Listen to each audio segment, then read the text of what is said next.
Research question research question से उसे हम स्टार्ट करते हैं, या हमारा रिसर्च एम होता है, या फिर हमारे माइंड में कोई हाइपोथेसिस होता है जिसे हमने आगे लेके चलना होता है। तो उसको स्टार्ट करने से पहले हमने देखना होता है कि हमारे पास उसका बैकग्राउंड नॉलेज कितना है, कितने लोगों ने इसके ऊपर काम किया है, और क्या क्या नॉलेज मौजूद है, क्या गैप्स हैं जिनको हम फिल कर सकते हैं। ये सारी चीजें हम लेते स्टार्ट में लेके चलते हैं, और इससे हम फिर लिटरेचर रिव्यू बताते हैं। ठीक है। लिटरेचर रिव्यू ऐसे नेम सजेस्ट कि जितना भी लिटरेचर है उसको हम अपने उसमें रिव्यू करेंगे।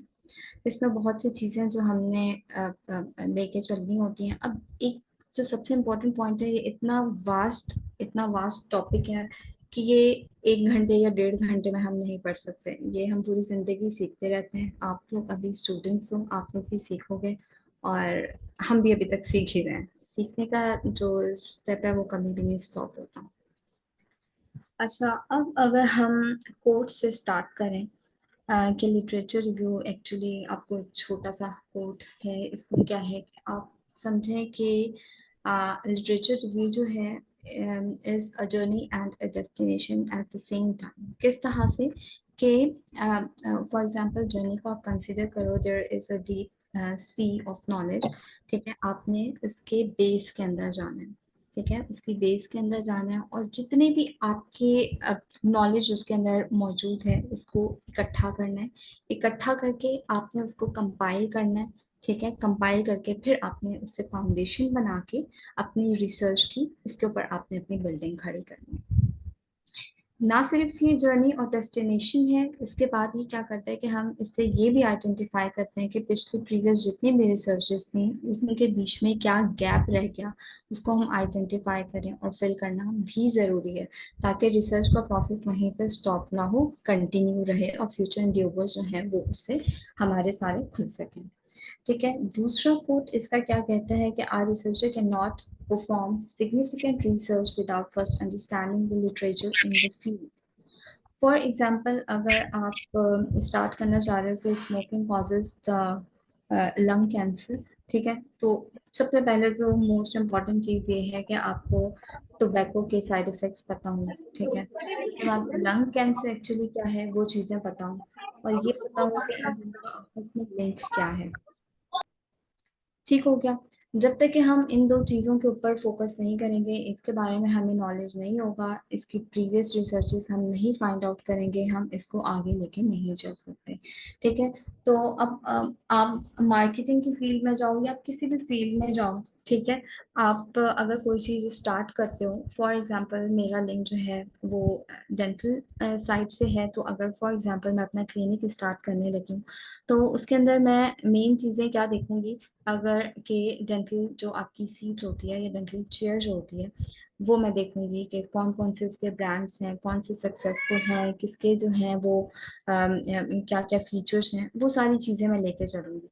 ठीक है, तो उसके बारे में नॉलेज होना बहुत ज़्यादा ज़रूरी है। और देन उसके बाद जो मेन इंपॉर्टेंट चीज़ है कि मेरी स्किल्स कितनी है, क्या मैं अपनी जो फील्ड है उसके बारे में मैं नॉलेज रखती हूँ, मैं उसके बारे में वर्कआउट करके आई हूँ, मैं उसके बारे में होमवर्क करके आई हूँ, और फिर आगे यहाँ पर आई हूँ। तो ये सारी चीज़ें रिसर्च के लिए बहुत ज़्यादा ज़रूरी हैं।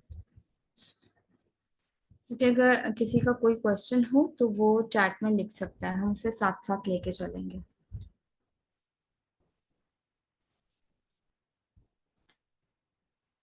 अच्छा, अब आता है लिटरेचर रिव्यू।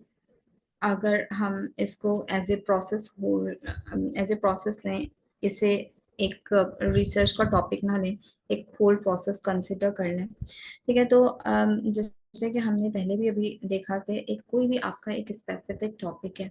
ठीक है, आप उसकी जितनी भी रिसर्च फाइंडिंग्स है उसको सिंथेसाइज करोगे। सिंथेसाइज करने में क्या आता है, पहले आपने रिसर्च किया, उसे ऑर्गेनाइज किया। ठीक है, और उससे फिर आपने राइट डाउन किया।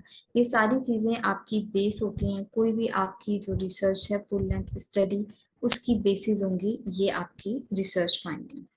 ठीक है, और आपकी जो स्टडी है वो एक छोटे से टॉपिक का ब्रॉडर व्यू या ब्रॉडर एस्पेक्ट जो है वो लोगों के सामने या फिर स्कॉलर्स के सामने लेकर आएगी।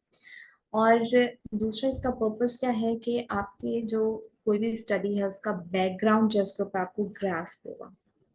ऑब्वियसली कोई नॉलेज जो है वो आपके अंदर भी डेफिशिएंट होंगे। और आप उसमें ये लोगों को कन्विंस कर पाओगे कि मतलब अगर कोई भी रीडर है वो आपकी रिसर्च को या आपके आर्टिकल को रीड कर रहा है, ठीक है, तो वो ये पहले जानना चाहेगा कि इस स्टडी का बैकग्राउंड क्या है। फॉर एग्जाम्पल, कि अगर मैं अपने करिकुलम के अंदर कम्युनिकेशन स्किल्स को इंट्रोड्यूस करना चाह रही हूँ, ठीक है, अगर कम्युनिकेशन स्किल्स जो एक रीडर है वो लेमैन है वो उसको नहीं समझ पाएगा, ठीक है, या आप एज ए स्टूडेंट आप उसको नहीं समझ पाओगे कम्युनिकेशन स्किल्स क्यों इंपॉर्टेंट है, तो उसका एक बैकग्राउंड नॉलेज होना बहुत ज्यादा जरूरी है।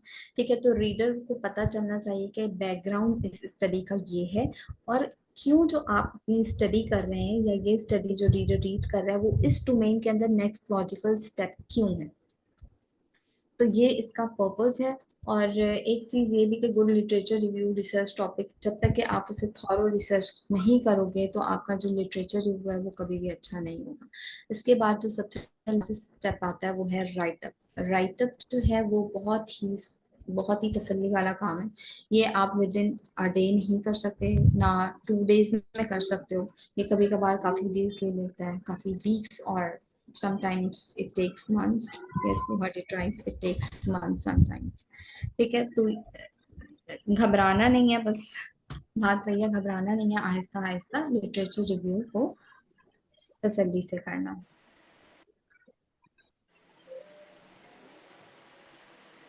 पर्पस थोड़ा सा हम पीछे देख चुके हैं, उसके बाद हमने देखना है कि स्कोप क्या है लिटरेचर रिव्यू का। लिटरेचर रिव्यू क्यों ज़्यादा ज़रूरी है, इसमें हमने ये देखना है कि क्या क्या चीज़ें हैं जो हो चुकी नहीं है। जैसे कि आपने सर्च किया, आपने कोई आपके माइंड में जैसे कि अभी हम बात कर चुके हैं कम्युनिकेशन स्किल्स की भी बात कर चुके हैं और लंग कैंसर की भी बात कर चुके हैं। अगर हम कम्युनिकेशन स्किल्स की बात की तो हमने सबसे पहले क्या किया कि अपना रिसर्च स्टार्ट की। ठीक है, रिसर्च स्टार्ट करने के बाद आपने उसको ऑर्गेनाइज किया, ऑर्गेनाइज करने के बाद आपने उसे समराइज भी किया। समराइज करना बहुत ज़्यादा ज़रूरी है। ठीक है, समराइज किया उस टॉपिक को। ठीक है, ये सारी चीज़ें हमें बता रही हैं कि क्या क्या हो चुका है, और फिर उसके बाद हम डिसाइड करते हैं कि अब किस चीज़ की ज़रूरत है। और several guidelines that are important, कि इसमें सब चीज़ें इंक्लूड नहीं करनी, वो चीज़ें इंक्लूड करनी है जो आपके टॉपिक से डायरेक्टली रिलेटेड है। ठीक है, अननेसेसरी डिटेल्स या अननेसेसरी आर्टिकल्स पढ़ के अपना टाइम वेस्ट करने की बिल्कुल भी कोई ज़रूरत नहीं है। ठीक हो गया, और सिर्फ आपने वो टॉपिक करना है जो डायरेक्टली रिलेटेड है। अब सवाल ये पैदा होता है कि आपको कैसे पता चलेगा कि डायरेक्टली रिलेटेड है। आपने स्टार्ट किससे करना है, आपने स्टार्ट करना है रिसर्च क्वेश्चन, रिसर्च एम या फिर हाइपोथेसिस, जो भी आपके केस में। ठीक है, वो करके आपने उसके बारे में जितने भी वो हैं कीवर्ड्स हैं उसके फिर डिफाइन करने हैं। कीवर्ड्स 3 हो सकते हैं, 4 हो सकते हैं, या मैक्सिमम 5 हैं। ठीक है, उन कीवर्ड्स के ऊपर फिर आपने आर्टिकल्स ढूंढने हैं। आर्टिकल्स ढूंढने के बाद हर आर्टिकल का आपने समरी बनानी है, और फिर उसको समरी बना के राइट अप करना है। ठीक है, हर आर्टिकल को। तो जब आप आर्टिकल रीड करते जाते हो तो आपको पता चलता जाता है कि ये आपका डायरेक्ट रिलेशन है आपके टॉपिक से या डायरेक्ट रिलेशन नहीं है। जो नहीं है, अननेसेसरी चीजें हैं, उन डिटेल्स को आप साइड पे कर दो।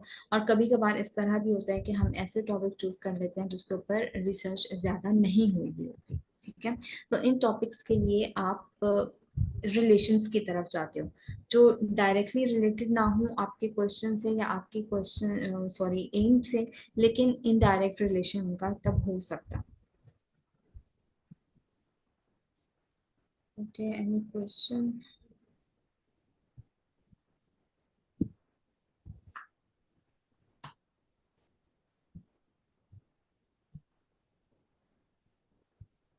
आवाज आ रही है आप लोगों को या आवाज नहीं आ रही? प्लीज कंफर्म करें। जी मैम, आवाज आ रही है। अच्छा, किसी ने लिखा हुआ है मैम नो क्लियर वॉइस, ठीक है।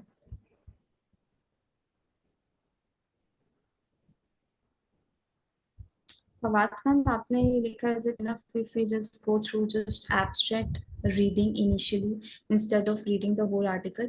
नहीं बेटे, एब्स्ट्रैक्ट जो है वो उसको आपको एक ओवरव्यू देता है, आपको मेथोडोलॉजी की डिटेल्स नहीं बताएगा। ठीक है, मैथडोलॉजी बहुत ज़्यादा इंपॉर्टेंट होती है, वो आगे चल के आप देखोगे। मैथडोलॉजी आपने क्या फॉलो करनी है, उससे आपका रिसर्च क्वेश्चन जो है वो रिफाइन होता है, आपके जो आर्टिकल या रिसर्च है वो रिफाइन होती है। पूरा पूरा पढ़ने की जरूरत नहीं है, लेकिन मैथडोलॉजी, एब्स्ट्रैक्ट, उसका कंक्लूजन जो है वो पढ़ना बहुत ज़्यादा इंपॉर्टेंट है। Next question, Samir Ali, if we find that our chosen topic has been researched on beforehand, but there is not a lot of data on it, so it is interesting to the same survey to support or refute the previous studies finding. नहीं नहीं बेटे, वो फिर research की ना different types होती हैं, ठीक है, वो नरेटिव रिव्यू बन जाएगा। उधर बैठ के आराम से पढ़ रहा था। अरे तेरी पढ़ाई ने बोला तुमने बोल तेरी तरह कोई है क्या। मोहम्मद उमर, जैनब अफजल, अनफाल, प्लीज आप लोग म्यूट कर देते हैं। अच्छा, इसके अंदर क्या होता है कि अगर आपकी रिसर्च पहले से नहीं इतनी ज्यादा हो रही होती है, तो फिर आपने उसमें इनडायरेक्ट रिलेशंस की तरफ जाना है, ठीक है, जो इनडायरेक्टली रिलेटेड है। जैसे कि अब अगर आप फॉर एग्जांपल एक टीचिंग स्ट्रैटेजी होती है TBL या फिर टीम बेस्ड लर्निंग, ठीक है, टीम बेस्ड लर्निंग अगर आप अपने करिकुलम में इंट्रोड्यूस कराना चाह रहे हो, ठीक है, तो फिर उसमें क्या होगा, अगर उसके ऊपर काफी रिसर्च मौजूद नहीं है, तो फिर आप उन रिसर्च की तरफ लेके चले जाओगे जो ग्रुप स्टडी पे फोकस करता है या ग्रुप लर्निंग पे फोकस करता है, ठीक है, तो इस तरह से आप उसको। अच्छा ma'am, please just explain briefly what is literature review, I missed due to connecting problem. बेटे, लिटरेचर रिव्यू जो है आपके जितनी भी आपका जो रिसर्च टॉपिक है उसके ऊपर आपको बैकग्राउंड स्टडी देता है। बैकग्राउंड जितना भी इसके ऊपर रिसर्च हो चुकी है, जितने स्कॉलर्स ने की है, कहाँ कहाँ हुई है और उसके क्या फायदे हुए हैं, ठीक है, वो सारा नॉलेज आपको जो मिलता है वो लिटरेचर रिव्यू कहलाता है। लेकिन लिटरेचर रिव्यू यहीं पे खत्म नहीं होता, उसके बाद जो राइट अप के प्रोसीजर को भी इंक्लूड करना is called a literature review. अगर रीडर आपका आर्टिकल या आपकी रिसर्च देख रहा है तो उसे कन्विंस भी होना चाहिए या फिर उसे बैकग्राउंड नॉलेज भी मिलना चाहिए, ठीक है। अब अगर मैं आके यहाँ पे डायरेक्ट लिटरेचर रिव्यू पढ़ाना शुरू कर दूँ, ठीक है, बाकी आपको पिछली नॉलेज ही ना हो, ठीक है, फॉर एग्जाम्पल आपकी रिसर्च की अभी तक कोई भी वेबिनार, कोई भी नॉलेज ही ना हो, और मैं डायरेक्ट एब्स्ट्रैक्ट और वो सारी चीजें बताने की बजाय आपको लिटरेचर रिव्यू बताने लग जाऊं, ठीक है, तो वो आपको समझ नहीं आएगी, ठीक है। मैं रिसर्च से स्टार्ट करूंगी, उसके फायदे स्टार्ट करूंगी, एब्स्ट्रैक्ट, इंट्रोडक्शन, उन सारी चीजों को कवर करते हुए लिटरेचर रिव्यू की तरफ जाऊंगी। तो किसी भी रिसर्च का जो बैकग्राउंड नॉलेज होता है वो लिटरेचर रिव्यू कहलाता है, अगर आप नॉर्मल उसमें वर्ड्स में जाओ तो। थैंक यू, अब हम आगे चलते हैं।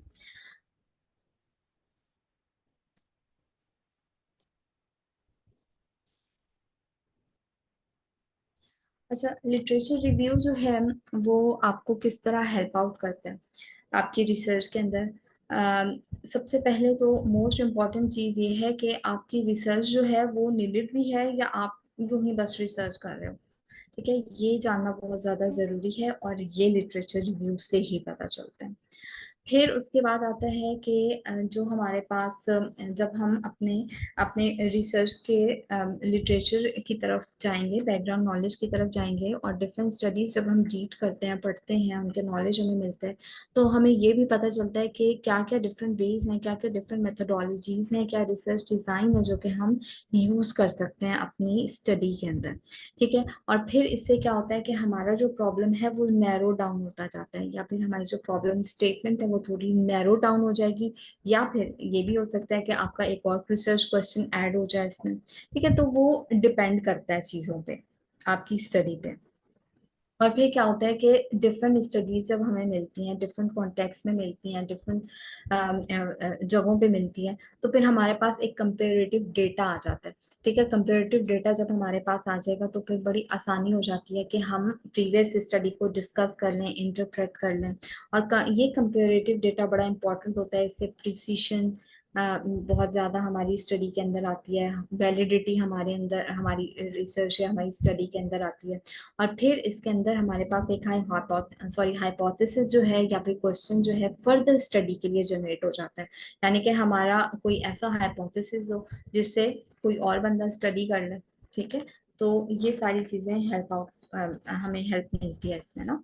अच्छा, अब फिर क्या है कि जो हमारी लिटरेचर रिव्यू है वो हमें एक्चुअली देता क्या, ठीक है, ये हमें फैक्ट्स बताता है, ठीक है, किसी भी चीज के बारे में फैक्ट्स बताता है, और किस किस ने की, ठीक है, पैरामीटर्स क्या थे उस फील्ड के, या फिर कोई भी फैक्टर्स जो थे वो इन्वॉल्व, डिफरेंट रेंज है ना, फैक्टर्स कौन से इन्वॉल्व थे, पैरामीटर्स क्या थे, ठीक है, और मोस्ट इम्पॉर्टेंट आइडिया क्या था, क्या थ्योरी उसने लगाई थी, क्वेश्चंस क्या थे, हाइपोथेसिस क्या थे। तो ये डिफरेंट एस्पेक्ट्स हैं, डिफरेंट पर्सपेक्टिव लोगों का पता चलता है, तो हमारा सैंपल साइज बढ़ जाता है, हमें डिफरेंट जो है लोगों के पर्सपेक्टिव आइडियाज हमें मिलते हैं, ठीक है।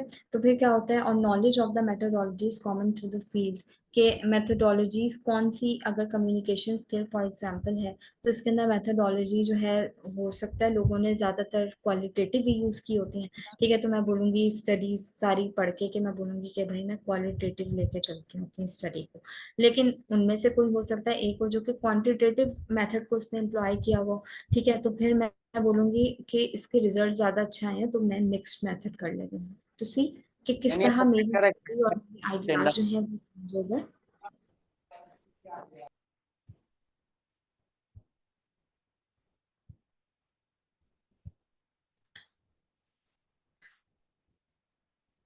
अच्छा, उसके बाद हमारे पास आ जाती हैं टाइप्स, ठीक है, टाइप्स बहुत ज्यादा बड़े इंपॉर्टेंट है, टाइप्स को हम लेके चलते हैं।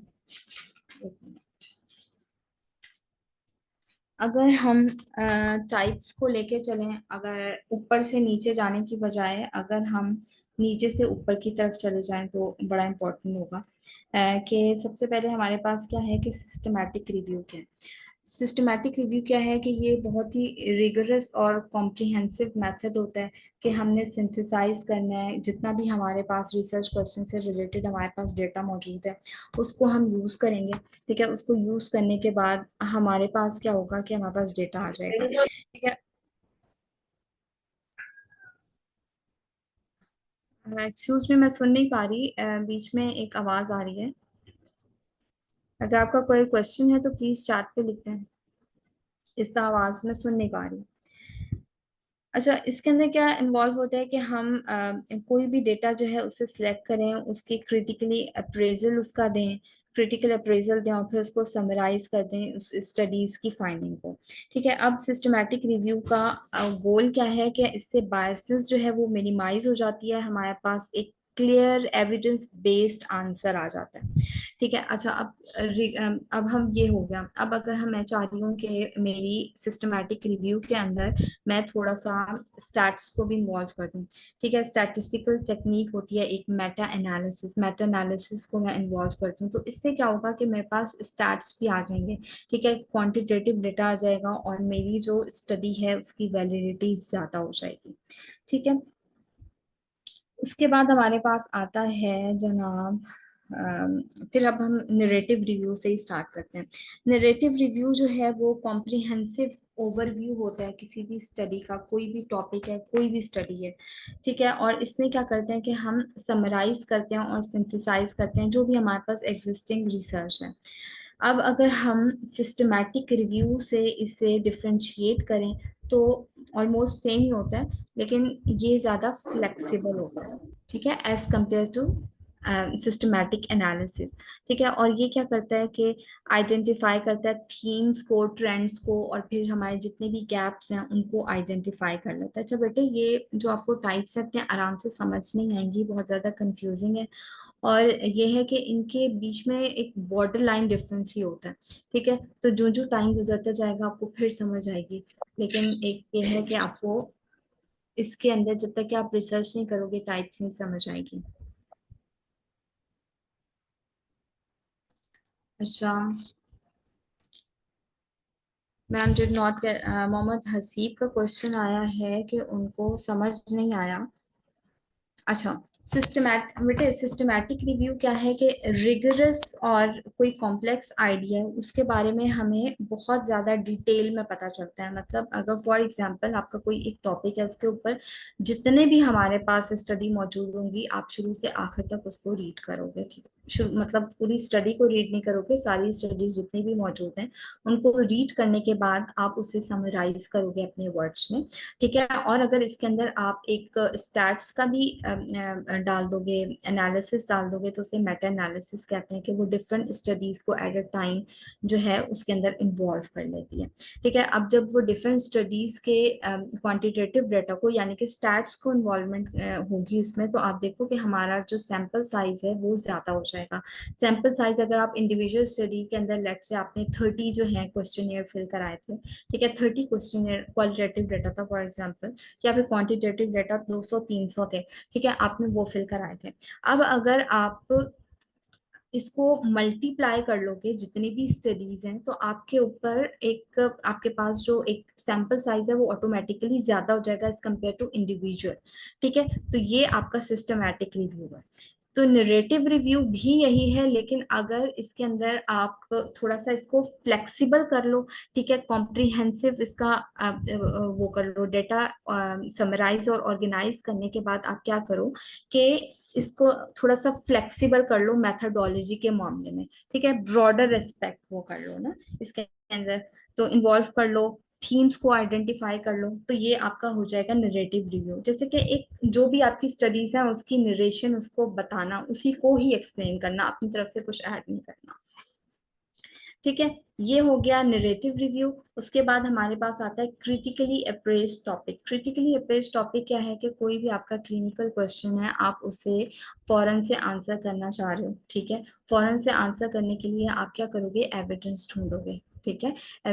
इसकी एग्जांपल इस तरह से है कि अगर कोई भी पेशेंट है जो कि ब्लड थिनर पर है, ठीक है, आप उसकी कोई सर्जरी करना चाह रहे हो, ठीक है, तो अब फॉर एग्जांपल एक्सट्रैक्शन करना चाह रहे हो, या लेट्स से आप लोग कोई हेमाटोमा है उसको रिमूव, मतलब कुछ भी करना चाह रहे हो सर्जिकल प्रोसीजर, तो उसके अंदर आप ये देखोगे फौरन आपने करना है, तो आप फिजिशियन या सर्जन जो भी उसका हार्ट सर्जन है, ठीक है, उसके अंदर जिसके वो ट्रीटमेंट ले रहा है, ठीक है, तो आपने उससे पूछना है 5 to 10 days आपके ब्लड थिनर स्टॉप करने हैं या नहीं करने, मतलब आप उतना वेट तो नहीं करोगे, तो आप स्टडीज या एविडेंस की तरफ जाओगे कि आप उनके कंसल्ट किए बगैर ये ट्रीटमेंट कर सकते हो या नहीं। बेटा ये जस्ट एग्जांपल है, ऐसा कुछ होता नहीं है, ठीक है। तो मैं एक आपको सिर्फ ये बता रही हूँ कि आपको क्या बोलते हैं, क्लिनिकल कोई भी क्वेश्चन है उसको उसके लिए एविडेंस ढूंढना है, तो वो क्रिटिकली अप्रेज टॉपिक हो जाएगा। उसके बाद हमारा आ जाता है स्कोपिंग रिव्यू। स्कोपिंग रिव्यू हम तब करते हैं जब हमारा कोई कॉम्प्लेक्स आइडिया है, और बीच में एक बच्चे ने ये भी पूछा था कि कोई ऐसा टॉपिक है जो कि पहले प्रीवियसली इतना ज्यादा स्टडी नहीं किया गया, तो उसका हम स्कोपिंग रिव्यू से क्या होता है कि हमारा फर्दर स्टडीज के लिए रास्ते खुल जाते हैं, जिसके ऊपर सिस्टमैटिक रिव्यू हो सकता है।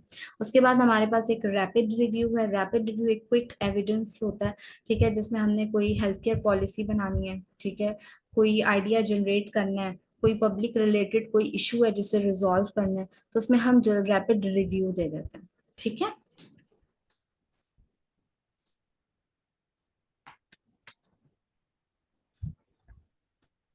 उसके बाद हमारे पास आते हैं टाइप्स के बाद। अच्छा, लिटरेचर रिव्यू की आपने प्रिपरेशन करनी है, ठीक है, उसके लिए आपके पास क्या क्या चीजें होनी चाहिए, ठीक है। अब लिटरेचर रिव्यू के अंदर जब आप लिटरेचर रिव्यू करते हो तो फिर आपका ये डिसाइड होता है कि आपने क्वांटिटेटिव डेटा लेना है कि क्वालिटेटिव डेटा लेना है। ये क्या बेसिस होता है कि आपकी अपनी रिसर्च जो है वो क्वांटिटेटिव होगी, क्वालिटेटिव होगी या मिक्स्ड मेथड होगी, जो भी आप चॉइस आपकी होगी, क्वालिटेटिव क्वांटिटेटिव या मिक्स, ठीक है। आपका एम्फेसिस क्या होगा, स्टैट्स के ऊपर का, मेथोडोलॉजी के ऊपर होगा, आपके रिजल्ट्स क्या होंगे, ठीक है। और इससे आपका क्या होगा, जो भी आपकी टॉपिक सिलेक्शन है वो नैरो डाउन होती जाएगी, नैरो डाउन होती जाएगी, और फिर उसके ऊपर आप फर्दर रिसर्च करोगे। हो सकता है कि आपने जितने 10 आर्टिकल शुरू में पढ़े, आपको उसमें से 5 जो है वो इरेलीवेंट लगे, तो आप 5 पे ही पहुंच जाओगे, ठीक है। तो फिर आप उसके अंदर और ज्यादा स्टडी करोगे और ऐड करोगे, जितने आर्टिकल्स ऐड होते जाएंगे आपकी टॉपिक सिलेक्शन और जो प्रॉब्लम स्टेटमेंट है वो नैरो डाउन होती चली जाएगी और आप ज्यादा क्लियर होते चले जाओगे। अब इसके अंदर आउटलाइन अगर हम इसकी दें तो इसमें सबसे पहले क्या आता है कि आप सबसे पहले जो इनिशियल स्टेप मैंने स्टार्ट में भी बोला था कि वो है कि आपने अपनी प्रॉब्लम स्टेटमेंट बतानी है।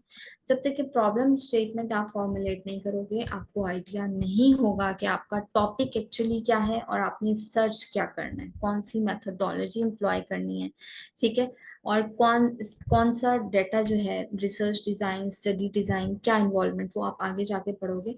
ठीक है। अब क्या है कि सर्च वो रेलिवेंट जितना भी मटेरियल है रिसर्च का वो आप डालोगे, उस डेटा को इवेलुएट करोगे, इवेलुएट करने के बाद उसकी एनालिसिस होगी और इंटरप्रिटेशन होगी। एनालिसिस के अंदर ये होता है कि आप जैसे फॉर एग्जांपल आपका आपने एक आर्टिकल पढ़ा, ठीक है, आर्टिकल पढ़ने के बाद आपको कैसे पता चलेगा, आप उसने उसको समराइज करना है। समराइज करने के लिए आपने उसकी मेथोडोलॉजी, उसकी कंक्लूजन क्या है, उसका स्टडी डिजाइन क्या है, ये सारी चीजें आप जमा करते हो और उसको समराइज करते हो, ठीक है, हर आर्टिकल को। ठीक है। और फिर उसके थीम्स बनाते हो, थीम्स के अंदर सारे जो आर्टिकल्स हैं उनके अंडर करोगे और फिर आपस में उनका रिलेशनशिप चेक करना है। आपस में रिलेशनशिप चेक करके फिर राइटअप का प्रोसेस आता है और फिर उसके रेफरेंसेस ऐड करना जरूरी है। इस पॉइंट पे मैं ये कहना चाहूंगी कि आप जो रेफरेंसेस ऐड करोगे वो बहुत इंपॉर्टेंट है कि उसी टाइम ही सेव करते जाओ, क्योंकि एंड में फिर बड़ा मसला होता है, रेफरेंसेस नहीं मिलते आपको। उसके बाद आता है steps of literature review. Steps of literature review क्या है कि आपने सबसे पहले अपना टॉपिक जो है वो चूज करना है, जैसे बता चुके हैं। उसके बाद आपने डेटाबेसेस आइडेंटिफाई करना है। डेटाबेसेस क्या है कि इसके अंदर आप मेडलाइन की तरफ जाते हो, ठीक है, आप एरिक की तरफ जाते हो। फ्यू डेटाबेसेस हैं जो कि कुछ पेड हैं कुछ अनपेड हैं, उनकी तरफ जाओगे और उसमें आप उसका फायदा ये होता है कि आप एक तो उससे रिसर्च करने के बाद उसके अंदर आर्टिकल पूरा का पूरा विद साइटेशन जो है वो सेव हो जाता है। ठीक है, तो इस तरह फिर आपको मुश्किल नहीं होती। ठीक है, और फिर उसके बाद एंड रिसोर्सेज। रिसोर्सेज क्या है कि प्राइमरी और सेकेंडरी रिसोर्सेज होती हैं। प्राइमरी रिसोर्सेज क्या है कि अगर मेरी कोई ओरिजिनल स्टडी है तो वो प्राइमरी सोर्स होगी, लेकिन अगर मैं किसी और की स्टडी को लेके चली हूँ तो वो सेकेंडरी रिसोर्स होगी। ठीक है, जब मैंने डेटाबेसेस या हमने रिसोर्सेज आइडेंटिफाई कर लिए तो उसके बाद फिर हम सर्च को और रिफाइनमेंट के प्रोसेस से गुजरेंगे और फिर मोर रीडिंग और एनालिसिस और फिर राइट द रिव्यू। और ये पूरा एक क्रूशियल विशियस साइकिल है जो चलता रहता है जब तक कि आपके पास एक अच्छा लिटरेचर रिव्यू ना आ जाए। सबसे पहले क्या है, एनोटेशन का प्रोसेस होता है, बिब्लियोग्राफी का। इस स्टेज पे क्या होता है कि आपने क्या करना है, लिटरेचर को रीड करना है जो कि आपके टॉपिक से रिलेटेड है। ठीक है, और उसके बाद उस आर्टिकल का एक ब्रीफ एनालिसिस कर लेना है। एनालिसिस के अंदर आपने सिर्फ उसके पॉजिटिव पॉइंट्स नहीं, उसके क्रिटिकली भी आपने उसे देखना है, उसके जो डेफिशिएंसीज हैं वो भी आइडेंटिफाई करनी है। और हर रिव्यू के अंदर वो शॉर्टली मतलब कुछ लाइंस में लिखते चले जाने, या फिर जितना शॉर्ट पॉसिबल हो उतना शॉर्ट आपने रखना है। ठीक है, और फिर रिलेटेड रिसर्च की एनोटेशन वो भी ज्यादा जरूरी है। फिर हमारे पास आ जाती है थीमेटिक ऑर्गेनाइजेशन। जब हमने उसका साइन ऑफ सॉरी समराइज कर लिया हर आर्टिकल को, तो उसके बाद हमने क्या करना है कि उन सारे, जैसे अब 3 आर्टिकल्स हैं उनका कोई एक कॉमन थीम होगा। ठीक है, कॉमन थीम जो है उससे उसे आइडेंटिफाई करना है। ठीक है, और उस कॉमन थीम को आइडेंटिफाई करने के बाद उन तीनों या उन 1 या 2 आर्टिकल्स को उसके अंदर जो भी हैं वो डालना है और फिर उनके सब थीम्स आइडेंटिफाई करना है या फिर कैटेगरीज आइडेंटिफाई करनी है। ठीक है, और आपने स्टार्ट करना है जनरल से स्पेसिफिक की तरफ जाना है। ठीक है? इसका जो ऑर्डर है जनरल से स्पेसिफिक की तरफ जाएगा और फिर क्या करना है, आपने इनके आपस में कोहेरेंस, थीम्स और लिटरेचर के बीच में आपने आइडेंटिफाई करके राइट डाउन कर देनी है। और उसके बाद स्टेज 3 या स्टेज 3 में मोर रीडिंग आती है। आपने इसमें क्या करना है कि रेलिवेंट लिटरेचर जो है और ज्यादा उसके अंदर देखना है ताकि क्रक्स ऐड हो, और फिर उसे नैरो डाउन और रिफाइन करना है और न्यू रीडिंग्स को ऐड करके थीम्स को रीऑर्गेनाइज कर देना। अब क्या है कि स्टेज 4 आती है, उसमें क्या है कि right individual sections. Individual sections के अंदर आपने क्या करना है कि आपने लिटरेचर को लिखना शुरू करना है थीमेटिक सेक्शन के अंदर, और पहले ड्राफ्ट्स को आप इसमें यूज कर सकते हो और ऑर्गेनाइज रिलेटेड हर थीम के नीचे। और फिर आपस में उनको इंटीग्रेट करना है। ये पिछला ही प्रोसेस है, उसको थोड़ा सा इन्होंने डिटेल में बताया तो मैंने ऐड कर दिया। अच्छा, कंटेंट ऑफ रिव्यू है। कंटेंट ऑफ द रिव्यू, ये राइटअप का जो प्रोसेस आएगा उसके अंदर ये तीन चीजें होती हैं मेन। इसमें क्या होता है कि आपने एक पहला स्टेप जो है वो है इंट्रोडक्शन का, दूसरा स्टेप जो है वो है बॉडी का, और तीसरा स्टेप जो है वो है कंक्लूजन का। इंट्रोडक्शन के अंदर आपके जितने भी आर्टिकल्स हैं आपने उसका एब्स्ट्रैक्ट, उसकी मेथोडोलॉजी और सारी जितनी भी कंक्लूजन है वो सब मतलब आर्टिकल का आपने इंट्रोडक्शन के अंदर कवर करना है। बॉडी के अंदर आपने क्या करना है कि आपने थोड़ा थोड़ा हर आर्टिकल को फ्यू लाइंस में एक्सप्लेन करना है जितना कि शॉर्ट हो सकता है, क्रिटिकल उसका रिव्यू देना। ठीक है, और कंक्लूजन में आपने उसको मेक श्योर करना है कि आपके टॉपिक से इन आर्टिकल्स का क्या रिलेशन था या किस तरह वो आपस में रिलेटेड थे। ठीक है, कंक्लूजन में ये चीजें आ जाएंगी। इसमें मैं आपको एक सॉफ्ट कॉपी शेयर करना चाहूंगी इनमें। ठीक है, वो मैं ग्रुप में शेयर कर दूंगी जिसमें वो थोड़ा डिटेल में लिखा हुआ है कि इंट्रोडक्शन, बॉडी और कंक्लूजन के अंदर आपने क्या क्या चीजें लिखनी है। अच्छा, उसके बाद है साइटेशन मैनेजमेंट टूल्स है। साइटेशन मैनेजमेंट टूल्स जो हैं ये बड़े इंपॉर्टेंट होते हैं, अदरवाइज ये मैनुअली डालना बहुत ज़्यादा मुश्किल होता है। कि आपने रेफरेंसेस जो है उनको मैनेज करना है, जो भी आपको रेफरेंसेस मिले हैं वो आप मिले हैं उन्हें आपने रिव्यू के अंदर यूज करना है। ठीक है, और इसका बहुत लंबा काम होता है, ये कोई छोटा मोटा काम नहीं है। ठीक है, और इसके लिए बहुत साइटेशन को मैनेज करने के लिए काफी ज्यादा टूल्स आते हैं, गैजेट्स आते हैं, सॉफ्टवेयर्स होते हैं। ठीक है, रेफवर्क्स और एंड नोट और आगे भी हैं कुछ। ठीक है, तो ये क्या करते हैं कि आपके रेफरेंसेस को ऐड करते जाते हैं। जब आप उनको समराइज करते हो तो वो रेफरेंसेस ऑटोमेटिकली ऐड होते हैं आपके आर्टिकल के अंदर। ठीक हो गया।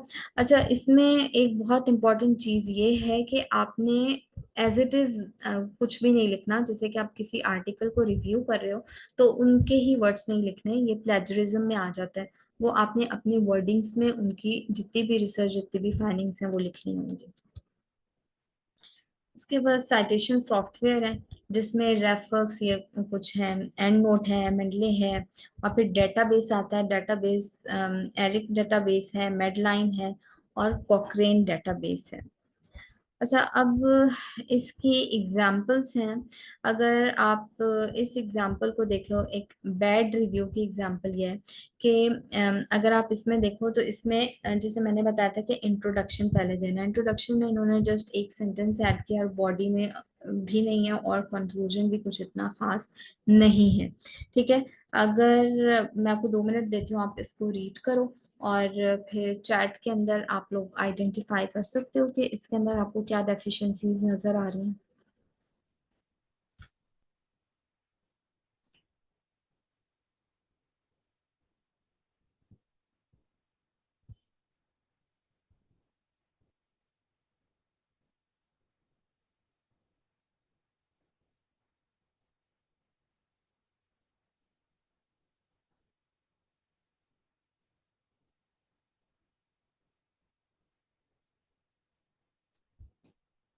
बट आई एम श्योर मैंने पॉइंट अपना क्लियर किया है कि एग्जांपल ऑफ बैड रिव्यू जो है इसके अंदर आपने डेफिशिएंसीज जो हैं वो देखनी है।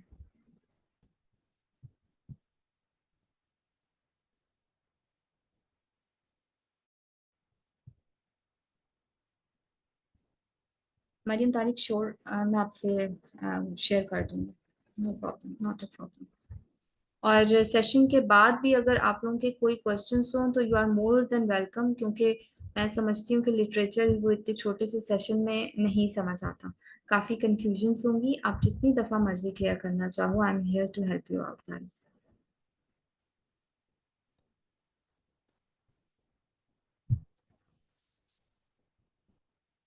हम्म।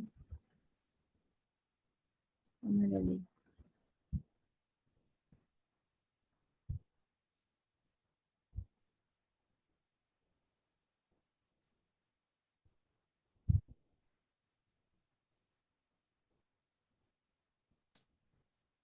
बेटे, किसी का कोई क्वेश्चन है तो पूछ सकता है।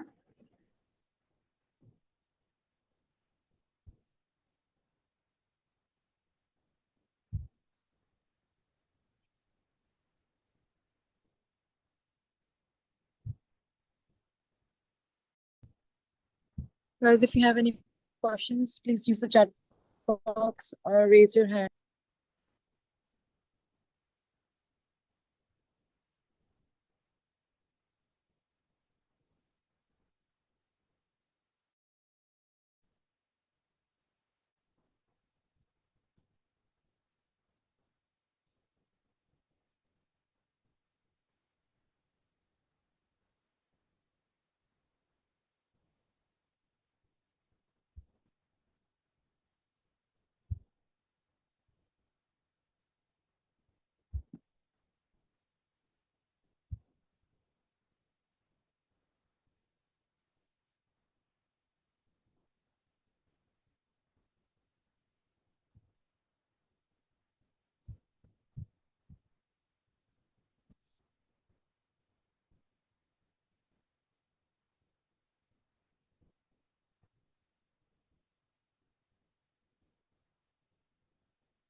Very good Maryam Tariq.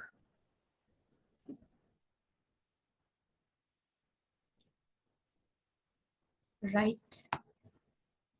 Rimsha answer references should be numbered. No conclusion. Very good.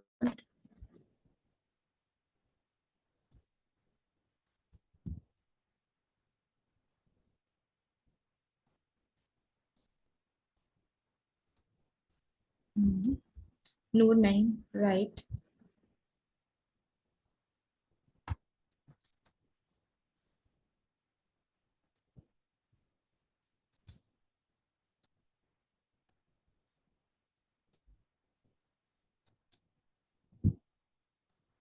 Is given review of some article related to रुबाब आसिम. हाँ जी, ये कोई आर्टिकल है, उसका रिव्यू दिया हुआ है, उसकी बैड रिव्यू की एक एग्जांपल है. नहीं, मोहम्मद अब्दुल्ला खान, 2 to 3 पैराग्राफ्स जरूरी नहीं है. आप कुछ लाइंस में भी, ये एक आर्टिकल को, 2-3 आर्टिकल को रिव्यू किया गया ना. ठीक है, तो जरूरी नहीं है प्रिसाइज होना चाहिए. हाँ, थोड़ी इंफॉर्मेशन ऐड ऑन होनी चाहिए थी. काफी कम इंफॉर्मेशन है इसमें. जैसे कि हमने पहले पढ़ा कि हमें इंट्रोडक्शन, बॉडी, और फिर उसके बाद कंक्लूजन करना है. There is no introduction. ठीक है, उसके बाद बॉडी में भी उन्होंने बहुत ही वो कर दिया है, शॉर्ट कर दिया है. तो ऐसा ही होता है कि आपने हर आर्टिकल को कम से कम लाइंस में एक्सप्लेन करना होता है, पर इतनी भी कम लाइंस में नहीं होता. और फिर there is no conclusion at all, तो उसको वाइंड अप भी नहीं किया गया. Very good. आई थिंक आप लोगों ने आइडेंटिफाई कर लिया. अब सेम ही है example of a good review. ये देखिए, उससे भी ज्यादा शॉर्ट है. ठीक है, लेकिन कुछ बेहतर है. दो इसके अंदर कंक्लूजन नहीं दिया हुआ, लेकिन स्टिल उस रिव्यू से अगर कंपेयर करें तो इससे काफी बेहतर है. अच्छा, हाँ बेटे, ये आप लोग रीड करने के बाद मैंने चैट बॉक्स के अंदर एक आर्टिकल किया हुआ है. अगर आप लोग उसके कीवर्ड्स आइडेंटिफाई कर लो, या कीवर्ड्स, एक छोटा सा उसे रिव्यू उसका अगर दे दो विद इन 2 to 3 लाइंस, क्योंकि एक ही आर्टिकल है ना, बहुत छोटा सा है. आपके 5 to 10 मिनट्स लगेंगे इसको रीड करने में. उसके बाद एक छोटा सा इसका रिव्यू दे दो विद इन 2 to 3 लाइंस. आप लोग अपने माइक ऑन कर सकते हो बोलने के लिए, क्योंकि ऑब्वियसली आप इतना राइट नहीं कर पाओगे. टाइप करना मुश्किल होगा तो वो बोल सकते हैं.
समीर अली, अगर कीवर्ड्स ऐड कर दें तो अच्छा होगा, otherwise just review the article.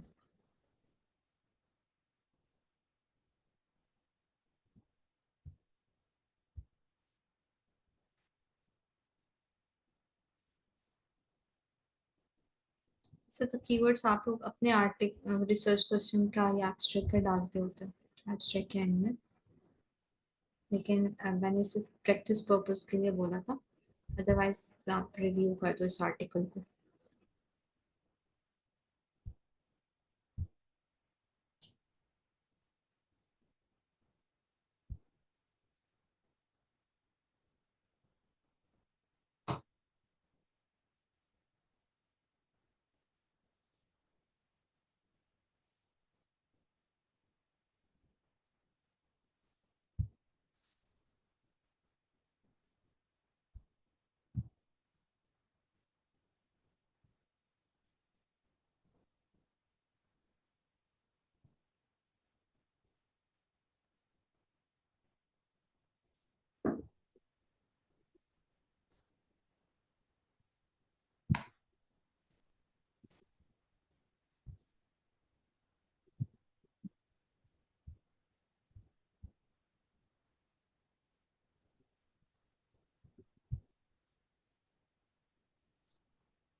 Abdullah Suhail ma'am, just 2 minutes too long or just normal?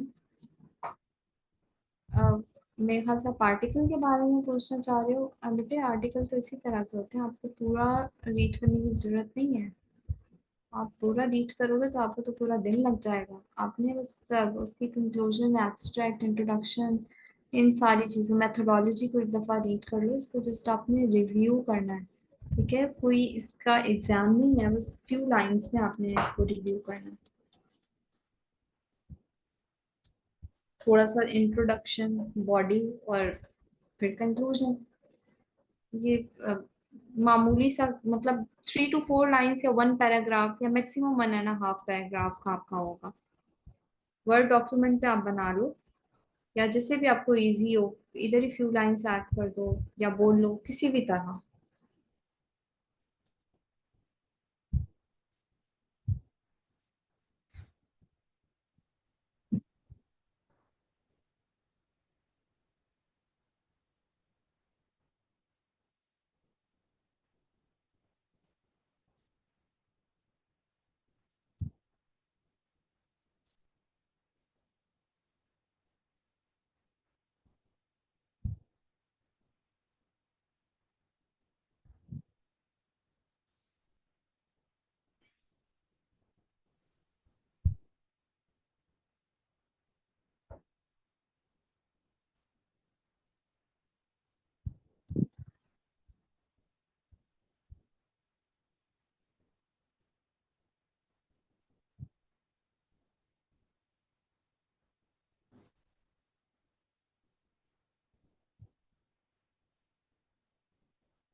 Very nice.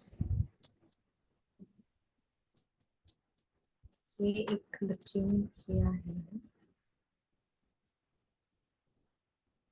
फारीना Wasim. Good job बेटे।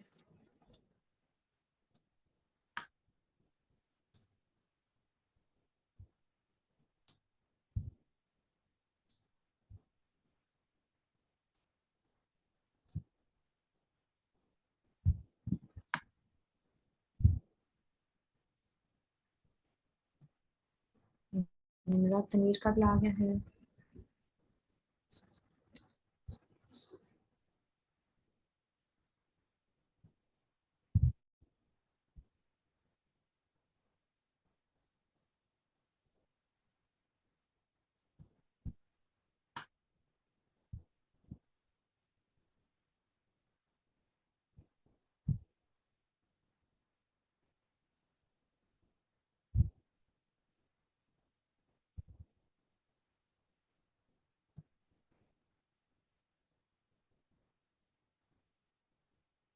नाइस।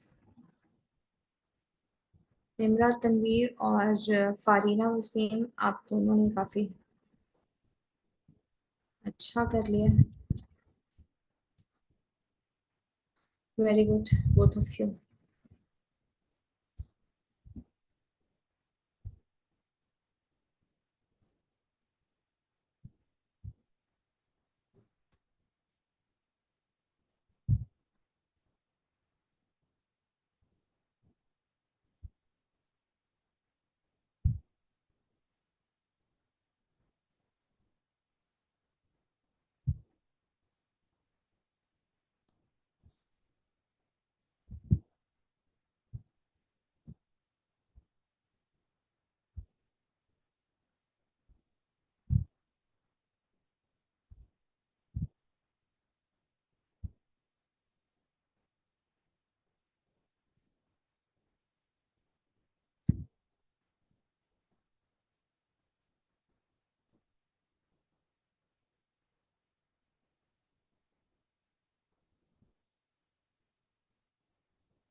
Anyone else?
अच्छा, और कितना टाइम चाहिए होगा आप लोगों को?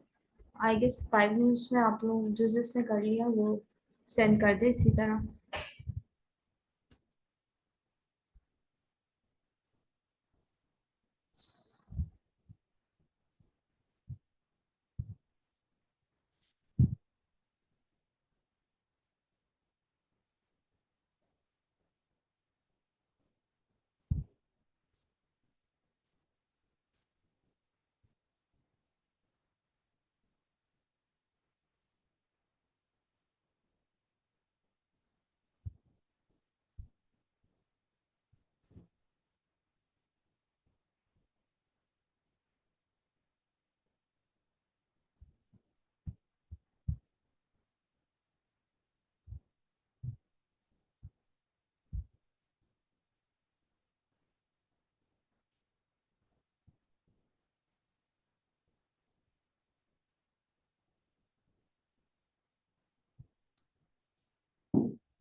बट 7:10 तक का टाइम है, उसके बाद एंड।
अच्छा बेटे, मेरे ख्याल से यहीं पे वो खत्म हो गया। आप लोगों ने मजीद अगर नहीं किया तो it's fine.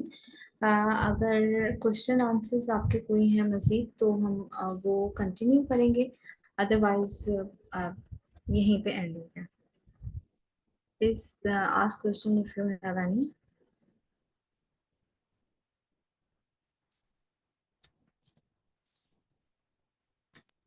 Guys, if someone else wants to share the review of the article, yeah, if you have any question to please ask right now. This is the time. This is the time.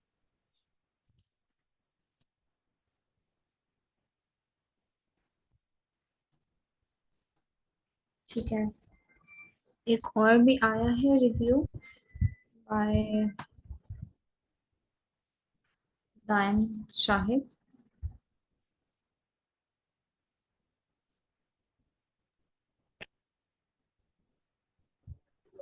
Bye Cristiano Fernandez.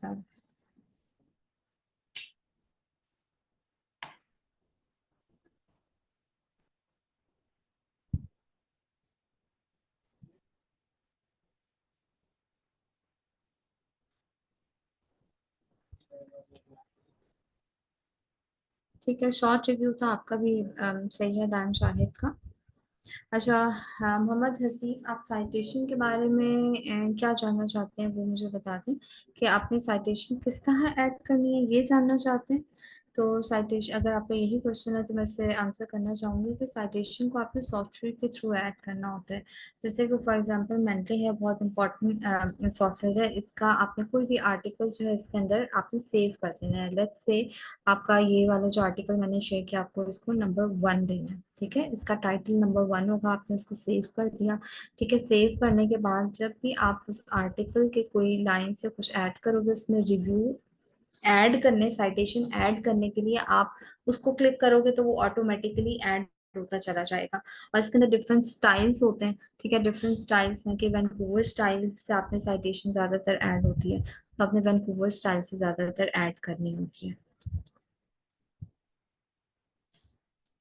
Ji, I think I have answered the question. और welcome बच्चे। Anyone else?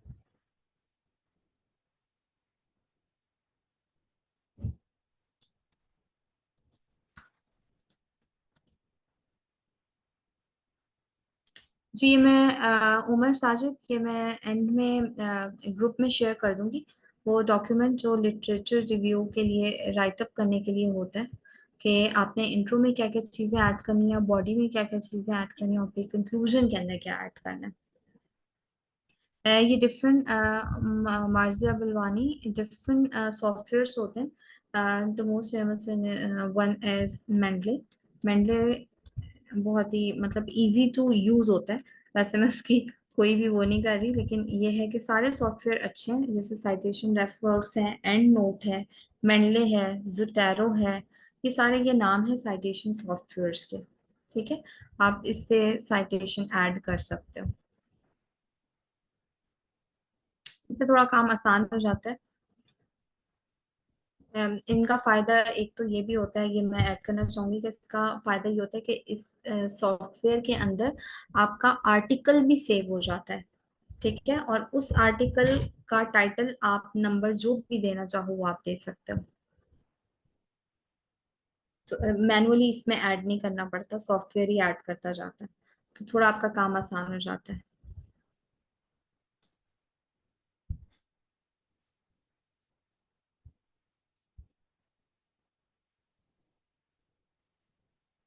Anyone else, या meeting and कर दी जाए?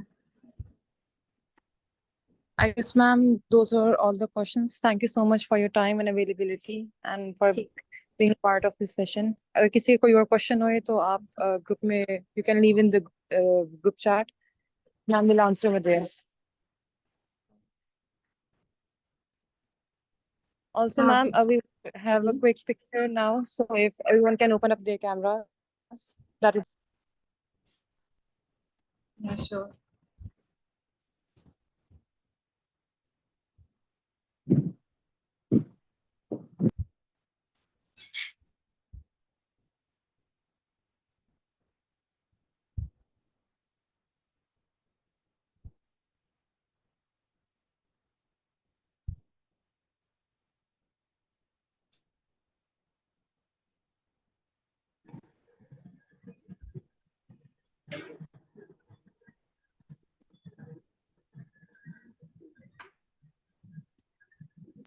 Omar, you can give us a countdown and then take the picture.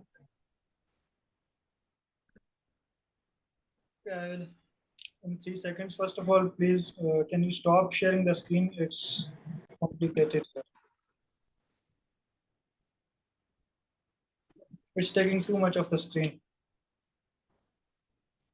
Ma'am, kindly stop sharing the screen.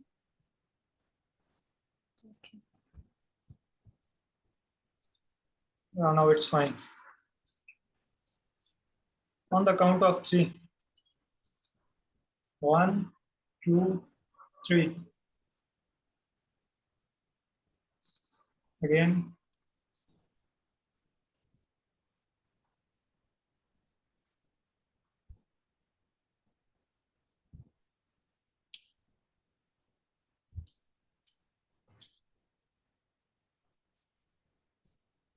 Some people haven't opened their cameras.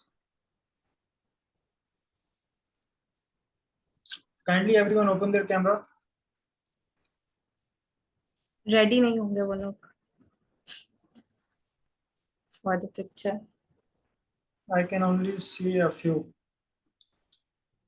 There are 58 people in the chat. Omar, many people have opened their cameras. Do the gallery view on laptop. Sure. On the count of 3. 1, 2, 3.